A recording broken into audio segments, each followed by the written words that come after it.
Okay, the accessory work for today is stiff leg deadlifts and dips. So the stiff leg deadlifts you can do with a bar, dumbbells, one dumbbell, whatever. When you're doing stiff leg deadlifts, normal deadlift stance with your feet directly below you. This time though, instead of the weight trying to touch the ground, what you're looking for is hamstring tension. So squeeze your armpits shut from behind, as if somebody's going to try and tickle you from behind. Squeeze your armpits shut, push your butt back behind your behind your wheels, your heels. Push your hips back behind your heels, lean over, and keep leaning over until you hit hamstring tension. Now, what you want to watch out for is that, okay, so keep your shoulders back. Once you hit hamstring tension, you can stand up. Now, you can do these relatively quickly, loading up the hamstrings as you go. Some of it depends on what weight you're using. If you're using a heavier weight, you don't have to go as fast, of course. If you're using a lighter weight, you might want to see if you can ramp up the reps a little.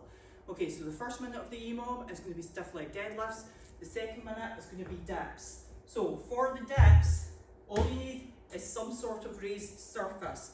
You're going to put your hands on the raised surface, feet out in front, let your butt lower as your elbows bend, and then push back up until your arms are straight.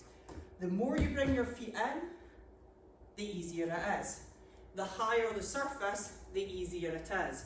Okay, so when you're doing these, make sure you actually bend your elbow. It's quite common when people do dips for them to just sort of swing at their shoulder rather than bending at their elbow.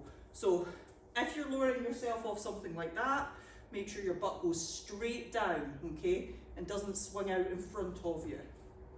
So make sure you're bending at the elbow and pushing all the way up until your arms are straight. I've seen people do this on lots of different things. I've seen them use the backs of chairs. I've seen them put their hands on chairs so that the chairs are either side of them. I've seen people put their feet up on something, so that's an option as well. If you find dips quite easy, raise your feet up.